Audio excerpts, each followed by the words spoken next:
Vous écoutez En parole et en action, présenté par l'Église Le Sentier.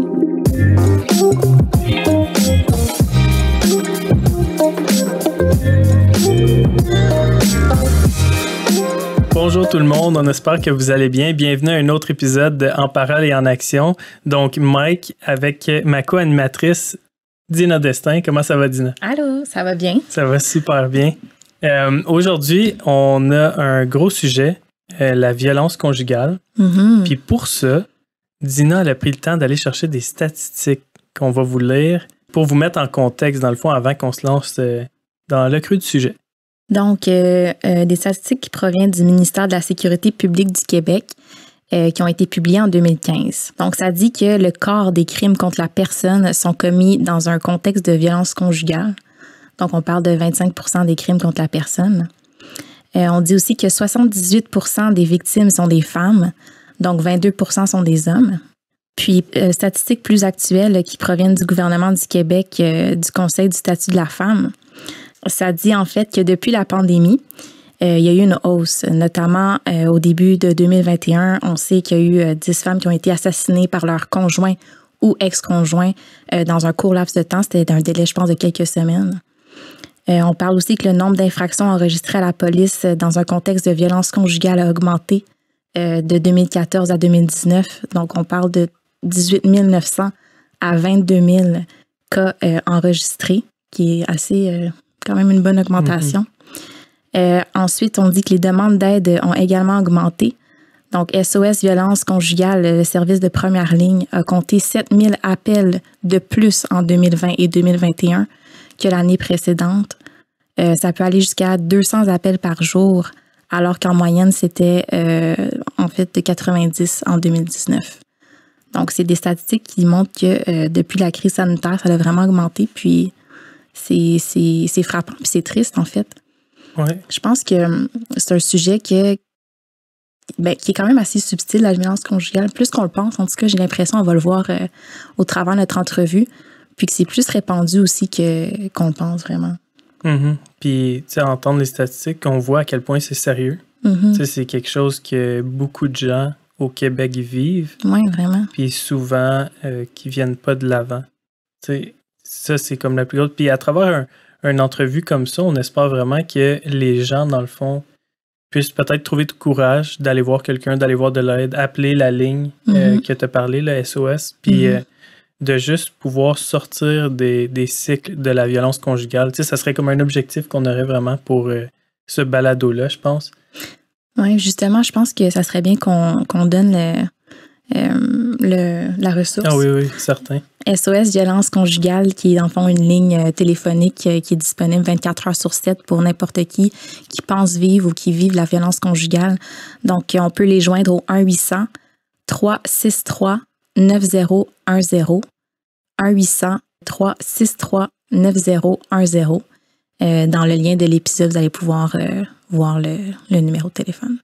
Super. Puis, je sais pas pour toi, mais moi, j'ai appris. Je pense que tu m'as dit que toi aussi, tu as appris durant notre entrevue. Oui. Puis, moi, je réalise que, grandissant, ma compréhension de la violence conjugale, c'était pas mal fermé. Dans ma tête, quand j'entendais violence conjugale, j'entendais violence physique. Ouais.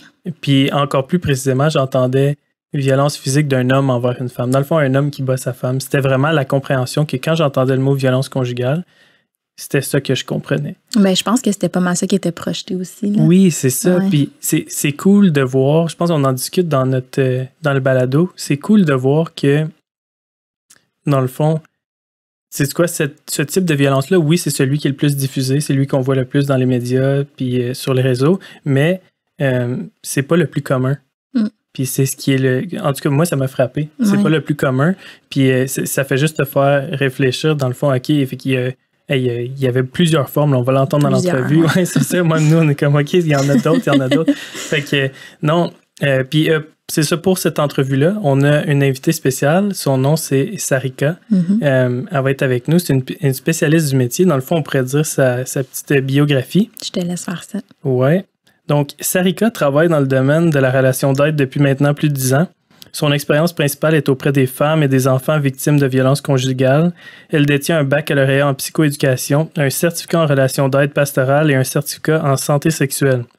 Elle a à cœur de soutenir les jeunes et moins jeunes dans le développement d'une sexualité et de relations saines à la lumière de la parole de Dieu, en offrant à la fois de l'information, des espaces de réflexion sans tabou. Au cours des dernières années, elle a eu l'occasion de participer à plusieurs activités de sensibilisation sur le projet, fait que des conférences, des ateliers, des vidéos, en plus d'offrir un soutien personnalisé au sein de l'équipe d'accompagnement spirituel de son Église et aussi à l'externe. Fait qu'il y a un gros bagage, puis dans le fond, on a la chance de l'accueillir avec nous là, pour l'entrevue. Avant de vous laisser sur l'entrevue, on veut également vous dire d'aller nous suivre sur les réseaux sociaux, s'il vous plaît, Instagram, Facebook. On veut vous entendre, on veut avoir vos suggestions de sujets. On veut savoir aussi si vous avez des questions. Vous pouvez les envoyer au balado@égliselesentier.com.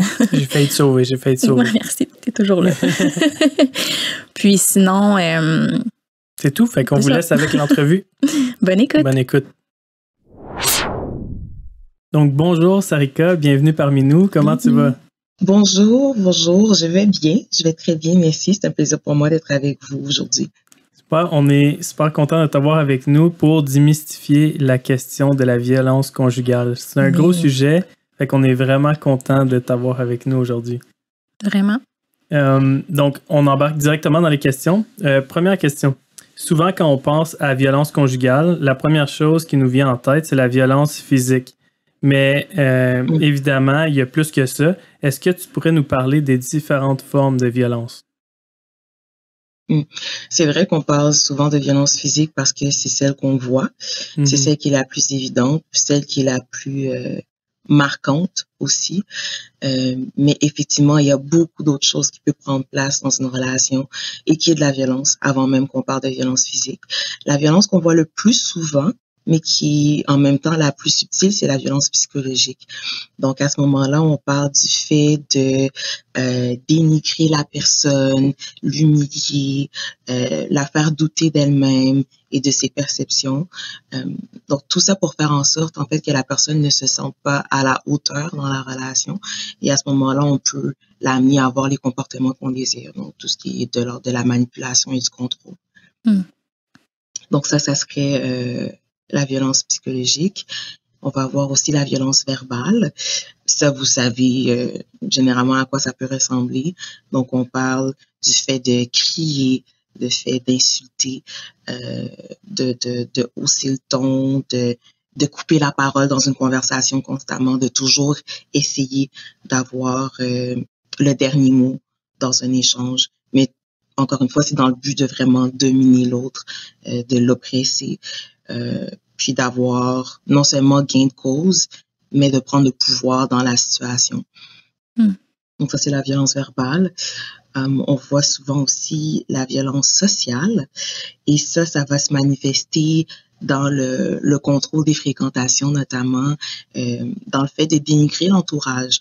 Donc, les personnes qui sont violentes à ces niveaux-là vont avoir tendance à critiquer les parents de leur partenaire, critiquer les amis, faire preuve de jalousie pour faire en sorte que la personne elle-même coupe les liens avec son entourage et se retrouve plus facilement sous son emprise. Donc, au niveau social, c'est ça qu'on va voir généralement. Il y a la violence économique aussi. La violence économique, c'est au niveau du contrôle des finances. Donc, ça peut se faire d'un côté comme de l'autre. Soit le partenaire qui est violent va prendre en charge l'entièreté des finances pour laisser aucun moyen financier à l'autre, ou au contraire, va se décharger complètement de toute responsabilité pour que son partenaire assume l'entièreté de la charge financière et soit lié à elle par cette façon-là. Que ça, c'est les formes de violence conjugale. Est-ce que c'est tout ça ou il y en a même d'autres? Oui. Oh, ouais. Oui, il y en a encore d'autres. Okay. Ouais. Il y a la violence sexuelle qui est la forme de violence la plus taboue probablement parce que lorsqu'on parle de relations conjugales, de relations amoureuses, souvent les partenaires vont avoir l'impression qu'ils ont un devoir conjugal à respecter. Donc, que la question du consentement ne s'applique pas nécessairement dans une relation. Et pourtant, c'est tout aussi important d'obtenir le consentement lorsqu'on est dans une relation qui est stable que lorsque c'est pour un one night.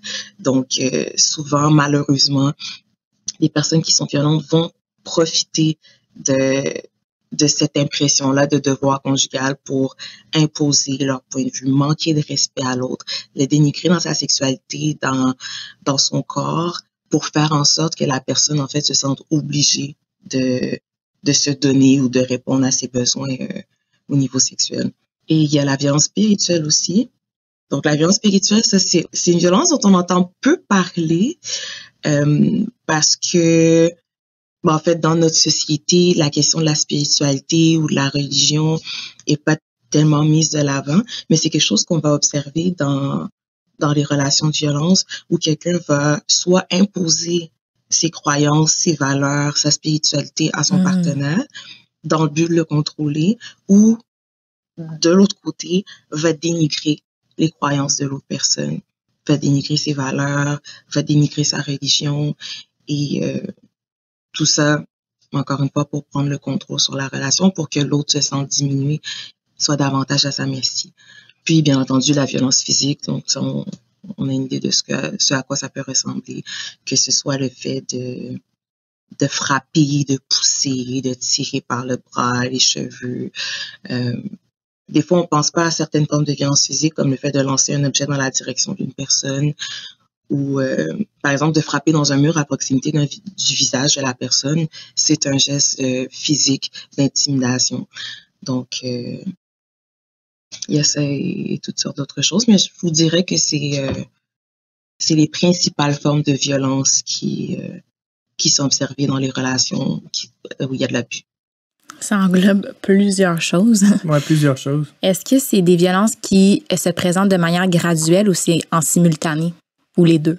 Ça va dépendre, mais je vous dirais que généralement, la violence conjugale s'installe dans une escalade. Donc, au début de la relation, ça va très bien. Puis, on pourra parler un peu des préjugés qui sont présents par rapport à la violence conjugale. Mais si une relation commence avec la violence physique, c'est rare que quelqu'un va continuer dans cette relation-là. Mm-hmm. Une personne qui est prise dans une relation de violence, quand sa relation a commencé, ça allait bien.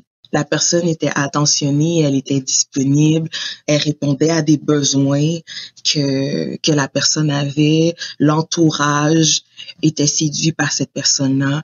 Donc, il n'y a pas grand-chose qui laissait présager que ça allait être une relation de violence. Donc, ça s'installe de façon très graduelle, des petits incidents par-ci, par-là qui peuvent nous questionner, mais qui vont faire en sorte que, bon, après les questions, après en avoir parlé à son entourage, bon, on va continuer dans la relation parce que il n'y a pas de couple parfait, on va tous vivre des défis, donc on se dit que c'est peut-être juste des choses auxquelles il va falloir s'habituer pour finalement se rendre compte que c'est un piège que la personne a installé autour de nous, graduellement, et là, à un moment donné, on est pris au piège, puis c'est plus aussi facile de sortir de la relation.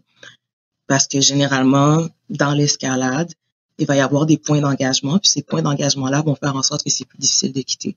Donc, ça se passe très bien ça peut se passer très bien avant le mariage, ça peut se passer très bien avant d'habiter ensemble, ça peut se passer très bien avant d'avoir un premier enfant, mais une fois que ces étapes d'engagement-là sont franchies, là, on va remarquer un changement dans le comportement de la personne, et c'est là, en fait, qu'on va commencer à voir son vrai visage. Mais c'est beaucoup plus difficile de partir lorsqu'on est marié, beaucoup plus difficile de partir lorsqu'on a des enfants. Il y a beaucoup plus de choses à risquer dans le fait de quitter la relation. C'est quand il y a des liens, dans le fond, d'établis. Exactement. Ça rend ça plus difficile. Dans ce que tu as dit, tu parlais là, du fait que la personne va, dans le fond, changer ou, dans le fond, c'est un piège que faisait la personne. Mais est-ce que les gens qui sont violents, est-ce que c'est vraiment conscient? Comme c'est-tu vraiment un plan conscient à la base de la façon de faire, puis après ça, dans le fond, ils affichent leur vraie couleur une fois que les liens sont faits, ou c'est un peu, dans le fond, la personne est comme ça malgré elle, puis elle ne sait même pas? Je sais pas si souvent, on va confondre la violence puis l'impulsivité. En fait, la violence, je vais commencer par l'impulsivité. L'impulsivité, on parle d'une personne qui agit sans réfléchir ou de quelqu'un qui perd le contrôle de ses émotions, de ses actions. Tandis que la violence, c'est exactement le contraire. C'est une prise de pouvoir. C'est pas une perte de contrôle. Et c'est une prise de contrôle qui est volontaire. Okay. La personne le fait à un moment choisi pour un but bien précis. Okay. Donc oui, c'est conscient quand une personne est violente. OK. Comme c'est des choses que je pense que si on n'en discute pas, tu sais, même moi, j'aurais même pas su la différence vraiment entre les deux, puis de distinguer. Puis quand on parle de violence, comme là, on a défini c'était quoi, les types, les formes, mais quand on parle de violence conjugale, comment est-ce qu'on fait pour savoir que là, c'est pas juste une chicane de couple, ou là, c'est pas juste, dans le fond, un... Tu sais, parce que tout le monde en vit, là, des chicanes. Puis des fois, il y en a des chicanes qui sont moins belles que d'autres. Comment vouloir dire? Il y en a que c'est juste comme on va chacun notre bord, mais il y en a d'autres qui, comme on se lance des injures ou des choses comme ça, tu sais. Ça peut se rendre jusque-là. Mais c'est quand qu'on définit ça comme de la violence conjugale et non juste une chicane qui était vraiment comme intense. Ouais. Bon, en fait, dans le type d'agression qu'il peut y avoir dans la violence conjugale et dans les chicanes de couple, il va y avoir une certaine différence. Donc, c'est normal dans une chicane de couple qu'il y ait une certaine agressivité. Le ton peut monter, effectivement. Il peut y avoir de la colère qui est exprimée. On peut bouder. On peut... Parfois, même dans des chicanes qui sont vraiment intenses, il peut y avoir des objets qui sont lancés, des assiettes, peu importe, des portes qui sont claquées. Ça, c'est normal. Par contre, dans un contexte de violence conjugale, là, on va vraiment parler d'un type d'agression qui vise à prendre le pouvoir sur la personne qui est devant nous. Donc, les formes de violence, on peut se référer à celles que j'ai nommées tout à l'heure, elles vont vraiment prendre place dans peu importe la forme d'altercation qu'on peut avoir. Donc, ça va aller au-delà du fait de pas être d'accord sur un point, puis de se positionner fermement par rapport à notre opinion. Ça va vraiment être dans l'objectif de prendre le pouvoir sur l'autre, puis d'imposer son point de vue, que ce soit physiquement, sexuellement, économiquement, verbalement. Donc ça va être une façon de le distinguer. Est-ce qu'on est sur le même pied d'égalité pendant cette chicane-là, où il y a clairement quelqu'un qui essaie de s'imposer à l'autre? Pas d'imposer son point de vue, s'imposer lui-même à l'autre. Est-ce qu'il y a quelqu'un qui essaie de diminuer l'autre personne? Si on parle de ça, là, on parle de violence conjugale, on parle plus de chicane de couple. Donc, ça peut être une façon de le voir. Il y a le gain qui est recherché aussi, ça, je l'ai un peu mentionné. Est-ce que mon but, c'est d'avoir raison? Est-ce que c'est d'avoir gain de cause? Ou mon but, c'est d'écraser la personne qui est devant moi? Pour qu'elle comprenne que c'est moi qui domine ici, que c'est moi qui dicte les règles du jeu, si on peut dire ça comme ça. Donc, dans le deuxième cas, là, on parlerait de violence et non pas de chicane. Parce qu'un couple a le droit d'être en désaccord sur certains points, mais ça se fait toujours dans le respect et la considération de la personne en face de nous, peu importe son point de vue. Est-ce que ça serait bien de penser que dans une chicane de couple acceptable, on parle d'impulsivité au lieu de violence? Oui, on peut parler d'impulsivité puis d'agressivité, effectivement. OK. Oui. Mais l'intention n'est pas de prendre le pouvoir sur l'autre personne. OK.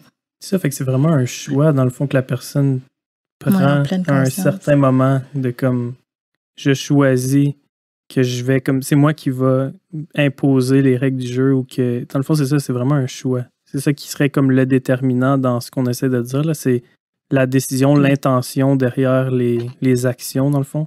Oui. Puis l'impact aussi.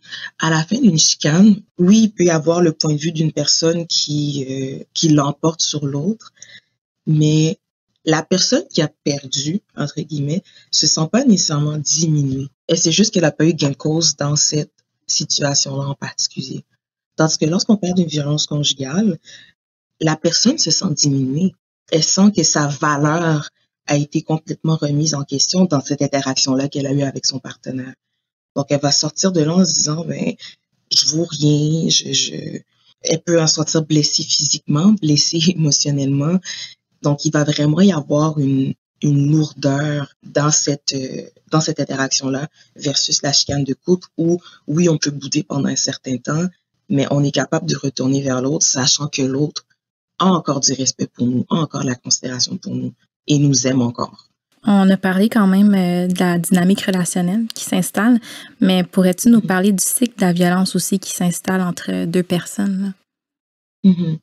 Dans un cycle de violence, généralement, comme au début de la relation, ça commence avec une lune de miel. Donc, ça va bien. Tout va pour le mieux dans la relation. Il n'y a pas de tension. Les deux partenaires vont faire ce qu'il faut mutuellement pour se faire plaisir. Donc, ça va bien.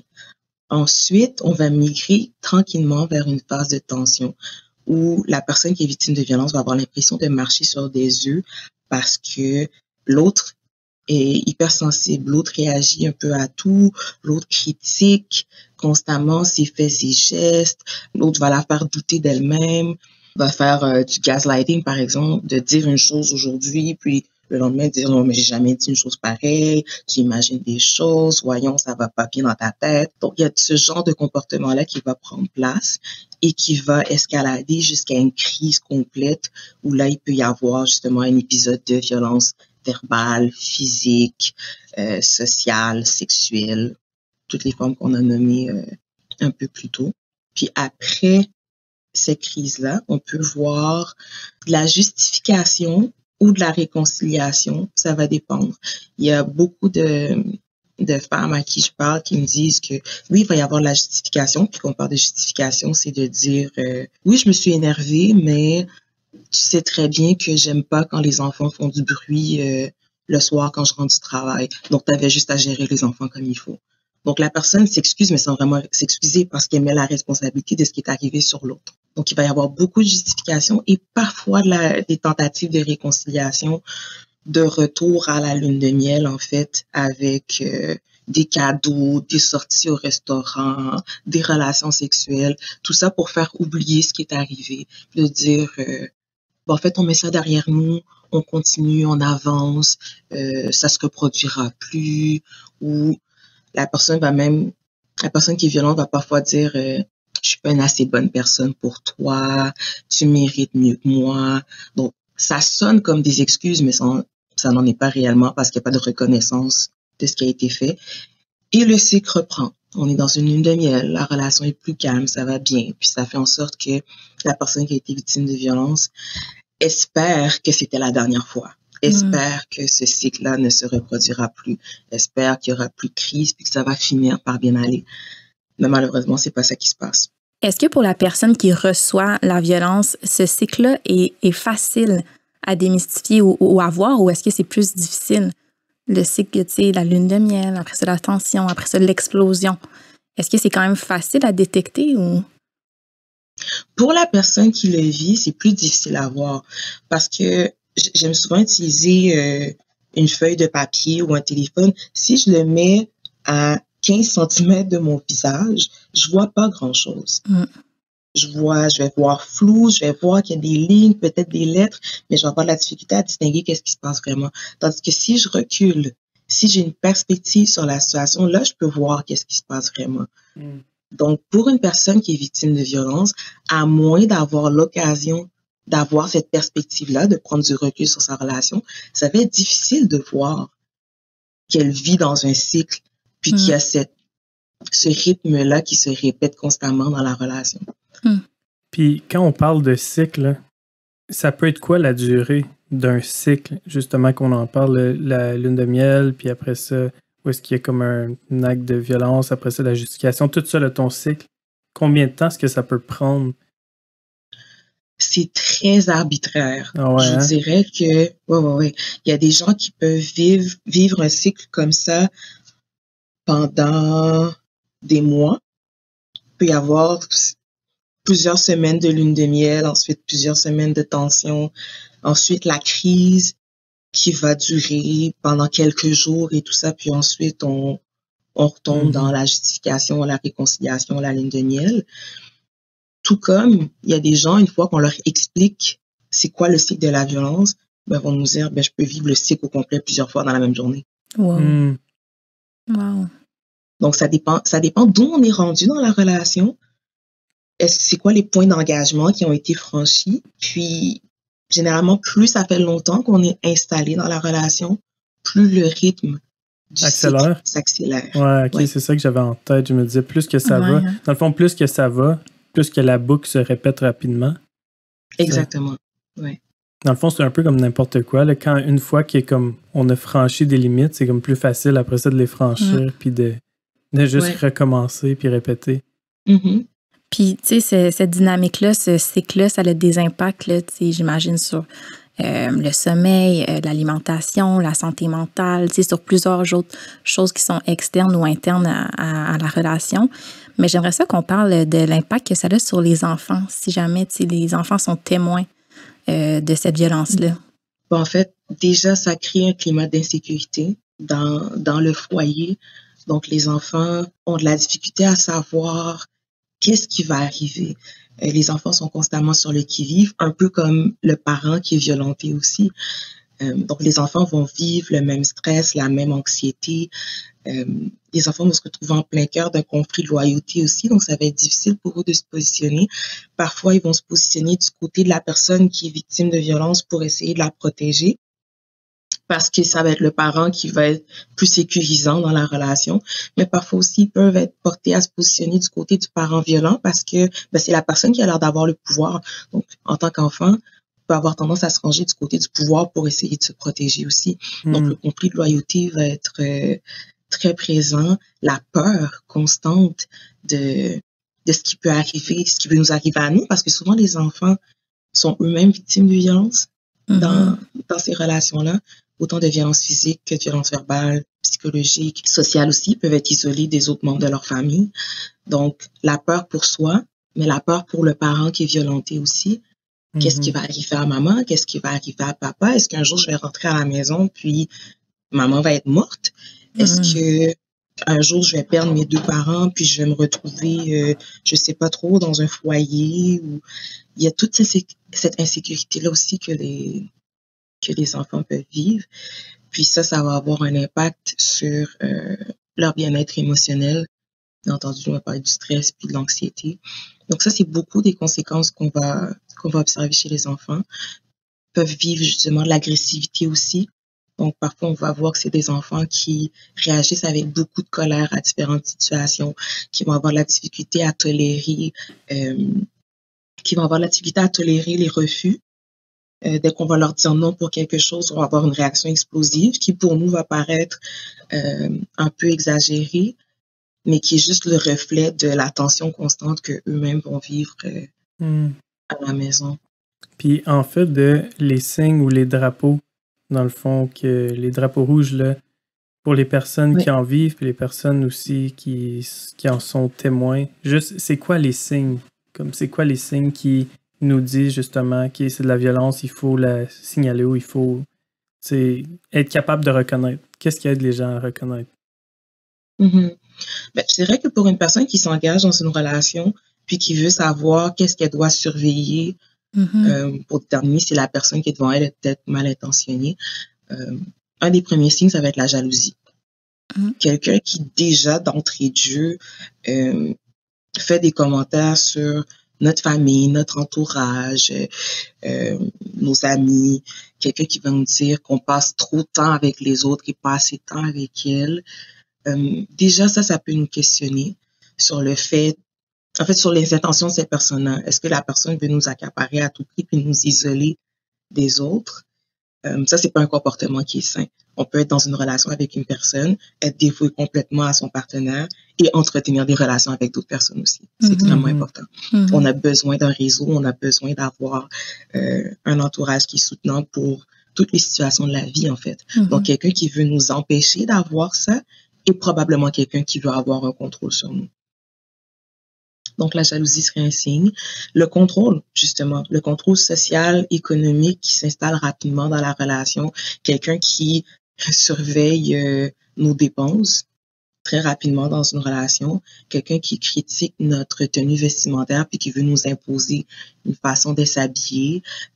Quelqu'un qui veut surveiller à tout prix les heures d'entrée et de sortie, qui nous appelle, qui nous texte dès qu'on rentre 5 minutes plus tard que d'habitude après le travail. Là, on voit qu'il y a un contrôle qui tente de s'installer. Donc ça serait définitivement un drapeau rouge. Quelqu'un qui est intense aussi.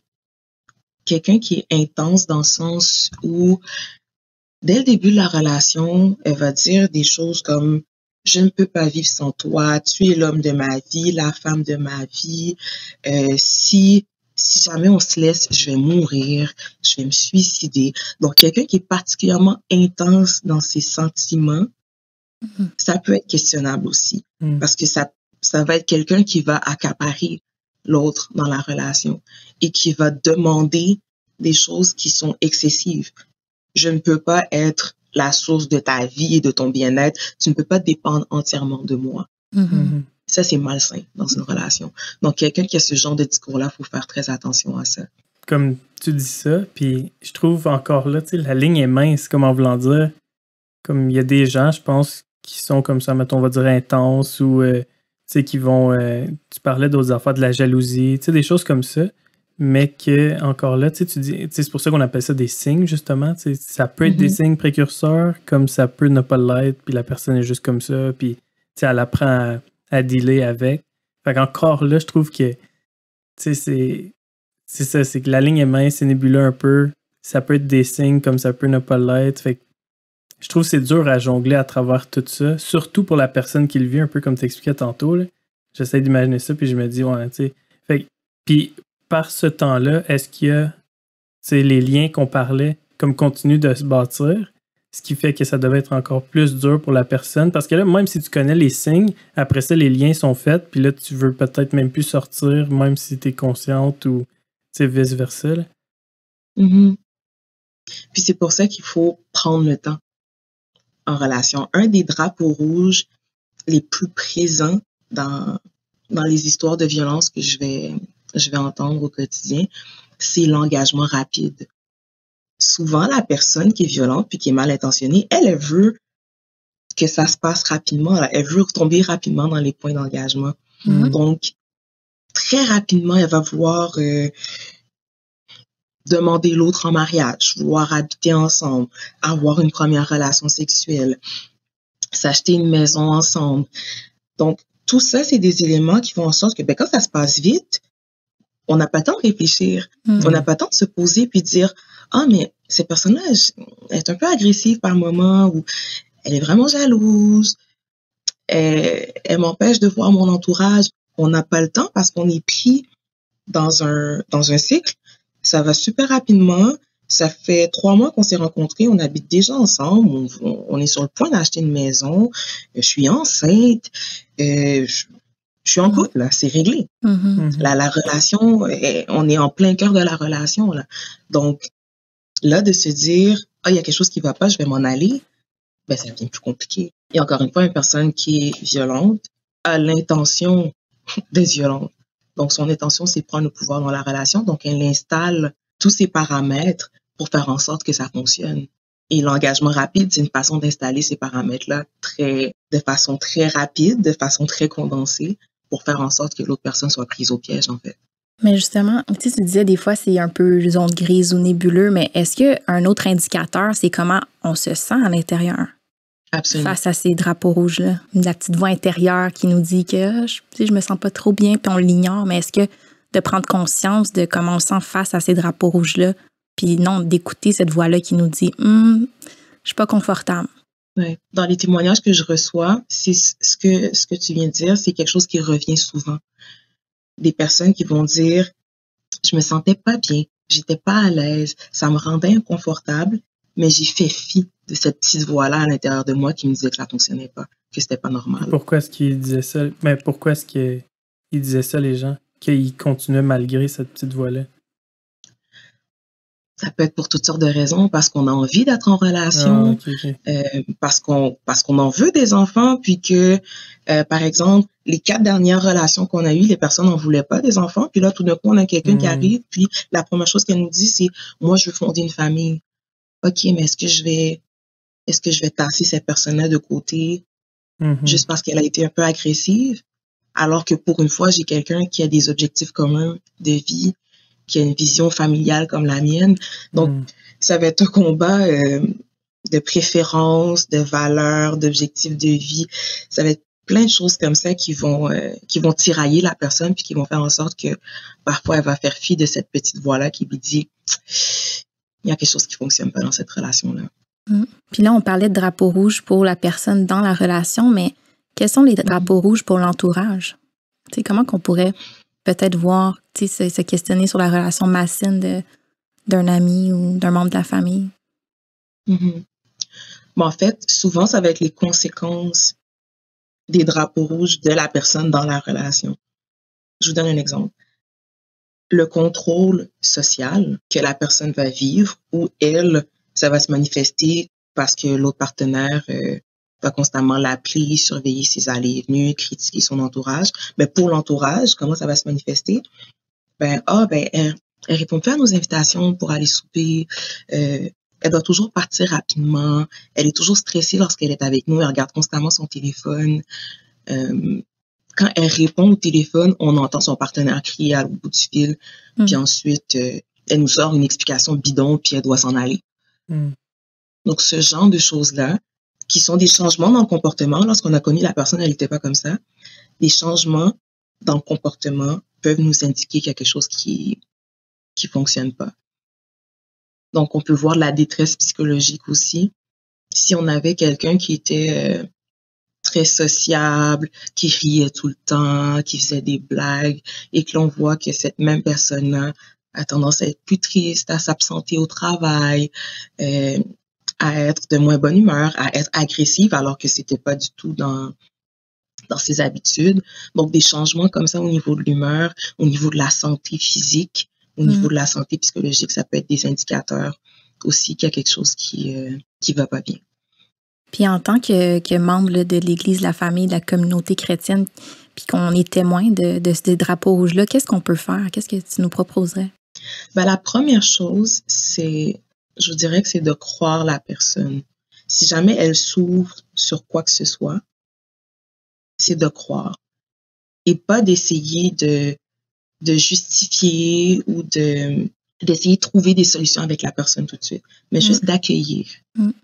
D'accueillir la personne, puis lui faire sentir qu'on la voit, on la comprend, puis qu'on est là pour elle, on est disponible pour l'aider, la soutenir dans ce qu'elle vit, là où elle est rendue.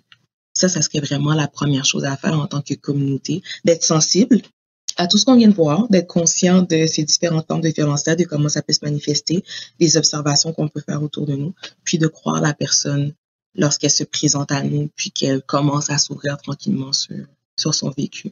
Ensuite, c'est de la protéger. La protection. Puis la protéger, ça peut se faire de toutes sortes de manières, dépendamment de là où elle est rendue. La protéger, ça peut être de l'accompagner à certains endroits lorsqu'elle ne veut pas sortir seule, essayer de lui trouver des ressources si elle n'est pas en mesure de faire des démarches de son côté pour sortir de la situation. Donc, l'accompagner dans ces démarches-là, référer la personne à une ressource en violence conjugale pour qu'elle soit soutenue de façon adéquate dans son cheminement. Ne pas essayer à tout prix de forcer la réconciliation, parce que ça peut littéralement mettre la personne en danger. Parfois, on peut avoir tendance à dire « Oh, mais justement, c'est des chicanes de couple, tous les couples vivent des problèmes, donc peut-être que lui est particulièrement intense ou qu'elle est particulièrement intense. On va vous mettre ensemble, on va se rencontrer, puis on va essayer de régler ça. » Ça, c'est le genre de comportement qui peut littéralement mettre une personne en danger. Donc, il faut faire très attention à ça en tant que communauté. Puis, c'est pas que la communauté est mal intentionnée nécessairement. Je pense que le but, c'est d'essayer de préserver des familles, de restaurer des familles, mais parfois, c'est pas la meilleure façon de procéder. Protéger la personne d'abord, ensuite, on verra qu'est-ce qu'on fait avec le couple, le mariage, les enfants, tout ça, mais d'abord la protection. Ça fait du sens. Puis, je voulais te demander, là, parce que tu en as un petit peu parlé, tu sais, tu disais là, par rapport à quand il y avait comme violence ou au départ, tu avais dit il y a des préjugés qui sont là. Puis tu sais, tu disais c'est juste une chicane, c'est correct, on va essayer de comme tu sais, régler le problème, tout ça. Mais je me demandais, parce que tu en as fait mention au début, les préjugés. Est-ce qu'il y a des préjugés que toi, tu trouves qui sont les plus répandus? C'est quoi les préjugés, dans le fond, les plus répandus, puis que toi, tu as fait le plus souvent face? Le préjugé le plus répandu que j'entends, c'est que si le partenaire reste, c'est parce qu'il aime ça. C'est parce qu'il est correct, c'est parce qu'il est confortable dans cette dynamique-là où l'autre a le pouvoir. Parce que s'il n'était pas confortable, il partirait tout simplement. Ce préjugé-là, en soi, porte tous les autres, en fait.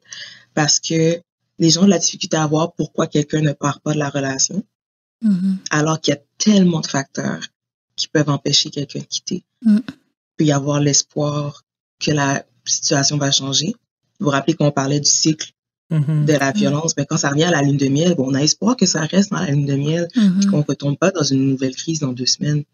Donc, cet espoir-là peut faire en sorte que la personne va rester. Mais le fait d'avoir été constamment dénigré dans la relation, critiqué, où toute notre valeur en tant qu'individu est remise en question, ça fait en sorte qu'on peut se sentir incapable de quitter. Si je quitte la relation, je vais faire quoi? Qui va vouloir de moi? Qui va vouloir être en relation avec moi? Comment je vais faire pour travailler, subvenir à mes besoins, m'occuper de mes enfants? Ce qui a été dit, ce qui a été mis sur soi pendant des années dans la relation, on finit par y croire, on finit par y adhérer, parce que ultimement, ça devient le seul discours qu'on entend après avoir été isolé de notre entourage, notre famille, nos amis. Le seul discours qu'on entend, c'est « tu vois absolument rien, personne va vouloir de toi, tu peux absolument rien sans moi, c'est à cause de moi si tu as un job, c'est à cause de moi si tu as une famille, c'est à cause de moi si tu as une certaine réputation. Donc, c'est à cause de moi si tu es capable de rester au Canada. » Il y a la question de l'immigration aussi qui peut rentrer en ligne de compte, puis qui peut venir complexifier les choses. Donc, pour toutes ces raisons-là, la personne peut se dire « j'ai pas les ressources pour m'en aller. J'ai pas la capacité psychologique d'être seule. Je pourrais pas me débrouiller. J'ai pas les moyens financiers. Peut-être que si je m'en vais, mon statut d'immigration va changer, puis on va me renvoyer dans mon pays de provenance, puis je peux pas retourner là, je vais être en danger. » Donc, il y a tout ça là, qui fait en sorte qu'une personne va avoir de la difficulté à quitter. Vous parliez d'église tantôt. Ben, le fait de vouloir honorer ses vœux à tout prix, de se dire, mais j'ai juré devant Dieu et devant les hommes que c'était juste à moi qui allait me séparer de cette personne-là. Je peux pas rompre la relation. Je peux pas quitter. Mais moi, dans ce cas en particulier, ce que je tiens à faire comprendre aux gens, c'est que c'est pas le fait de quitter une relation de violence qui est briser la relation. C'est l'autre personne qui a pris le pouvoir dans la relation, qui a arrêté de respecter, qui a arrêté de considérer, puis qui a été violente. C'est cette personne-là qui a brisé la relation, pas celle qui part pour se protéger. Donc ça, c'est une nuance qui est vraiment importante à apporter, mais qui fait en sorte que lorsqu'on le sait pas, lorsqu'on n'a pas conscience de ça, ben c'est difficile de partir. Qui m'amène à te demander justement pour quelqu'un qui vit de la violence conjugale et qui est pris dans ce cycle-là, qu'est-ce qu'ils peuvent faire? Par où commencer, tu sais? C'est une bonne question. La première chose que je dirais, c'est d'aller chercher de l'aide, d'en parler à quelqu'un, de trouver une personne de confiance à qui on peut du moins essayer de parler de ce qu'on vit. Que ce soit un parent, un ami, une ressource en violence conjugale. Il y a la ligne SOS, violence conjugale, qui sert justement à ça, parce que parfois les gens dans leur entourage peuvent pas en parler. Il y a personne qui va comprendre. Ils vont vivre la pression de leur entourage de justement pas briser la relation, brise pas ta famille, t'as beaucoup trop à perdre en te séparant de cette personne-là, on vit tous des problèmes, etc. Donc ce genre de discours-là peut faire en sorte qu'on a de la difficulté à se confier à son entourage. Mais une ligne comme SOS, ben, il y a toujours une intervenante au bout du fil, 24 heures sur 24, 7 jours sur 7, qui sait exactement c'est quoi la violence, puis qui peut conseiller, qui peut accompagner, référer à une ressource d'hébergement, comme une ressource comme celle où je travaille, où justement, nous, notre rôle au quotidien, c'est d'accompagner des femmes qui veulent quitter la relation ou qui sont déjà parties, puis qui essaient de se reconstruire. Ça ne doit pas être facile. Ouais. Je parle pour la personne de s'ouvrir. Tu sais, il doit y avoir de la honte aussi de relier à ça. Puis, tu sais, quand tu te fais constamment rabaisser ou des trucs comme ça, ça doit vraiment être difficile de s'ouvrir. Fait que je compatis. Ouais. Puis même pour celles qui les reçoivent, tu sais, tantôt on parlait de quand on reçoit cette information-là, de l'accueillir. Même si on dirait que je me mets dans la place de la personne qui recevrait cette information-là, puis j'aime tellement mon ami ou tu sais quelqu'un dans ma famille qui vit ça, on dirait que mon premier réflexe, ça serait comme, quitte ou tu sais justement, tu sais par amour pour la personne, mais finalement, c'est pas le bon réflexe, tu sais. C'est juste d'accepter qu'elle s'est ouverte à nous, puis de la remercier, puis dans le fond, d'écouter. Mais on dirait que ça doit pas toujours... Oui, c'est ça, puis de pas poser plus de questions, comme, tu sais, justement, respecter son risque de pas être curieuse, puis d'en poser plus. Mais ça aussi, j'ai l'impression que c'est quand même... Ça doit quand même être un défi, tu sais. Mais c'est important qu'on se le rappelle que c'est déjà très difficile pour la personne de venir nous en parler. Donc, tu sais, d'accueillir ça vraiment, ouais. La meilleure question que vous pouvez poser à quelqu'un qui s'est ouvert à vous sur son vécu de violence, c'est « Qu'est-ce que je peux faire pour t'aider? Comment je peux te soutenir là-dedans? » La réponse va varier selon là où elle est rendue dans son cheminement, justement. Peut-être que la personne va vous dire « Ben là, ça me fait juste du bien d'en parler, de savoir que je peux venir te voir s'il y a quelque chose. » Peut-être que la demande, ça va être d'essayer de trouver des ressources. Est-ce que tu peux m'aider à trouver un appart? Est-ce que tu peux prendre certains de mes effets personnels chez toi? Je vais en amener graduellement en essayant de partir subtilement. Est-ce que je peux venir porter les enfants chez toi si jamais je vois que ça devient trop intense? Mais je veux protéger les enfants. Moi, je suis pas encore prête à partir, mais je veux protéger les enfants. Donc, si jamais je vois qu'il y a quelque chose qui va pas bien, est-ce que je peux venir porter les enfants chez toi, puis tu les gardes pendant quelques heures? Je viens venir les récupérer après. Ça peut être extrêmement difficile de recevoir ça. Puis, parce qu'on voudrait que la personne s'en aille, tout simplement. Mais c'est là qu'elle est rendue, puis il faut absolument respecter le rythme de la personne. Parce que si on veut trop forcer la sortie, en fait, la personne, elle peut se refermer. Puis dire non, mais justement, je suis pas prête. C'est pour ça que je voulais pas en parler, parce que personne comprend. Puis elle peut se refermer sur elle-même complètement. Puis là, on vient de perdre un point de contact. La personne se retrouve isolée à nouveau. Puis là, on sait pas qu'est-ce qui va arriver. Puis c'est pas ça qu'on veut. Non, et c'est pas ça qu'on veut, effectivement. Ouais. Mais Sarika, c'est tout le temps qu'on avait. Ouais. Fait que je pense qu'on a l'habitude là ici de partager un verset du moment qui nous touche particulièrement. Donc, est-ce que tu voudrais nous partager le verset que tu as choisi? Bon, en fait, c'est un peu dans la lignée de ce qu'on a abordé aujourd'hui.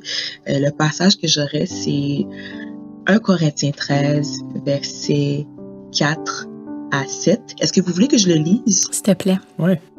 Oui, OK. Donc, l'amour est patient. Il est plein de bonté, l'amour. Il n'est pas envieux. Il ne cherche pas à se faire valoir. Il ne s'enfle pas d'orgueil. Il ne fait rien d'inconvenant. Il ne cherche pas son propre intérêt. Il ne s'aigrit pas contre les autres. Il ne trame pas le mal. L'injustice l'attriste. La vérité le réjouit. En toute occasion, il pardonne. Il fait confiance. Il espère. Il persévère. Donc moi, ce passage-là m'inspire particulièrement dans mon travail parce que une des choses qu'on doit clarifier avec une personne qui a été victime de violence, c'est la définition de l'amour. C'est quoi le véritable amour? Puis, il faut être capable de le comprendre pour soi-même, pour être capable de le donner, mais aussi pour être capable de le recevoir et reconnaître si ce qui est devant nous, c'est de l'amour ou pas. Donc, pour moi, ce passage-là est très inspirant au quotidien. Merci. Ouais, merci beaucoup. Moi, le verset que j'ai choisi, c'est Éphésiens 2, 4 à 5. Ça dit « Mais Dieu est riche en bonté, aussi à cause du grand amour dont il nous a aimés. Alors que nous étions morts à cause de nos fautes, il nous a fait revivre les uns et les autres avec Christ. C'est par la grâce que vous êtes sauvés. » Puis, dans le fond, ce passage-là, là, c'est juste un bon rappel pour moi, dans le fond, de où j'étais avant de connaître Dieu, puis maintenant, qui m'a, dans le fond, admis dans sa famille, qui m'a choisi. C'est juste un beau verset que j'aime me rappeler, que dans le fond, Dieu m'a fait grâce un jour, puis maintenant, je suis accepté parmi les siens. Moi, j'ai choisi 2 Thessaloniciens 3, 5, que le Seigneur dirige vos cœurs vers l'amour de Dieu et vers la patience de Christ. Puis, dans ce cas-ci, on dirait que je le vois comme la personne qui recevrait là, quelqu'un qui viendrait s'ouvrir à elle. Comme on a parlé, tu sais, d'être vraiment patient avec la personne, de respecter son rythme, puis de lui démontrer son amour en l'accueillant, puis en juste l'écoutant. C'est une façon qu'on peut justement là, partager l'amour de Christ avec quelqu'un dans notre entourage. Merci beaucoup, Sarika. Donc, c'est ce qui conclut notre entrevue. Un gros merci pour toute l'information que tu nous as donnée. Je suis certaine que c'est des bons outils puis des très bonnes pistes pour nous aider à mieux comprendre, en fait, qu'est-ce que c'est la violence conjugale, puis à le repérer. Moi, j'ai appris, personnellement, durant. Oui, moi aussi. Déjà là, c'est un gain. On peut juste imaginer là, toutes les gens qui vont avoir appris aussi avec notre entrevue. Merci beaucoup. Ça fait plaisir. Puis bravo d'utiliser votre plateforme pour parler de ce sujet-là qui est tabou, mais qui touche beaucoup plus de personnes qu'on pense.